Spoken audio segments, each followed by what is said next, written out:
RTI Live News. Ask for right.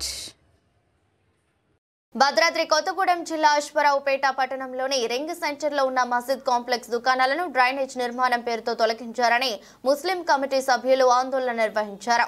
అవసరానికి మించి భూసేకరణ చేస్తున్నారని ఆరోపించారు. పట్టణంలో కొద్దిగా కాలంగా నిర్మాణ దశలో ఉన్న డ్రైనేజీ పనులు మసీద్ సెంటర్ కు చేరుకున్నాయి. రహదారి వెడల్పు 100 అడుగులు కాగా మసీద్ కాంప్లెక్స్ 100 అడుగులకు దూరంగా ఉన్నప్పటికీ కాంట్రాక్టర్ అధికారులు కలిసి రింగ్ లో డివైడర్ ను విస్తరిస్తున్నామంటూ కాంప్లెక్స్ తొలగించాలని చెప్పారు. దీంతో దుకాణాలను తొలగించారు. అశ్వరావుపేటకు వచ్చిన R&B అధికారులు మసీద్ సెంటర్ లో డివైడర్ ను విస్తరించడం లేదని, దుకాణాలు తొలగించాల్సిన అవసరం లేదని తెలిపారు. దీంతో మోసపోయామని తెలుసుకున్న కమిటీ సభ్యులు మసీద్ వద్ద ఆందోళన చేపట్టారు.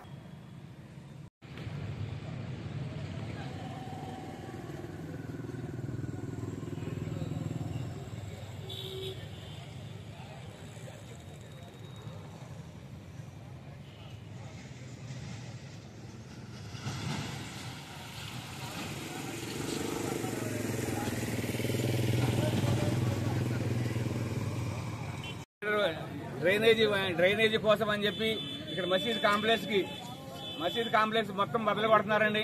ఇక్కడ అందరూ చేతి పని చేసి బతికేవాళ్ళు. అయితే ఈ కరెంట్ స్తంభాలు తీయకుండా అవి అడ్డం వచ్చినాయని చెప్పి మసీద్ కాంప్లెక్స్ మొత్తం పగలగొట్టేసి వాళ్ళు ఇష్టారాజ్యంగా చేస్తున్నారు. ఈ గారు నడుతున్నామో మొన్న తమ్ములాసిరా గారు వచ్చినప్పుడు డివైడర్ సెంటర్ నుంచి 55 పెట్టమన్నారు. కానీ ఇప్పుడు డివైడర్ బయట నుంచి 55 పెట్టి కొలిసి కరెంట్ స్తంభాలు అడ్డం వచ్చినాయి అని చెప్పి కరెంట్ స్తంభాలకి తీయకుండా కరెంట్ స్తంభాలు డ్రైనేజీకి అడ్డం వచ్చినాయి అని చెప్పి కరెంట్ స్తంభాలు యువతలా పెట్టి షాపులన్నీ పగలగొట్టేస్తున్నారు. దయచేసి మాకు ఏ నాయకులు కూడా సహకరించట్లేదు. ఎలక్షన్ అప్పుడు వస్తున్నారు, మీకెందుకు మేమున్నాం అంటున్నారు. కానీ ఎటువంటిప్పుడు ఎవరు కూడా తిరిగి చూడట్లేదు. దయచేసి మాకు న్యాయం చేయగలరు. అందరు నాయకులు కూడా మాకు దయచేసి న్యాయం చేయగలరని కోరుకుంటున్నాం సార్. కొంతకాలం నుంచి మన అశ్వరావుపేటలో డ్రైనేజ్ వర్క్ నడుస్తూ ఉంది. ఊరు మొత్తం వచ్చేసి 50 అడుగులు పెట్టారు. రింగులో నుంచి కొద్దిగా వెసులుబాటు ఇచ్చారు, కొద్దిగా ఎక్కువ కావాలని. కానీ ఏ కారణం లేకుండా ఊరు మొత్తం 50 అడుగులు పెట్టి ఏ కారణం లేకుండా ఒక్క మసీద్ కాంప్లెక్స్ వచ్చేపాటికి 65 పెట్టాలని. అక్కడ కటింగ్ లేదు, డివైడర్ ఏమీ లేదు. డివైడర్ కరెక్ట్ లేదని చెప్పేసి డివైడర్ నుంచి 2 అడుగులు బయటికి కొలత పెట్టి అక్కడి నుంచి 55 పెట్టి ఎట్టి పరిస్థితుల్లోనూ మసీదు పడేయాలి అనే ఒక ఆలోచన తప్ప ఇక్కడ ఏమీ కనబడట్లేదు.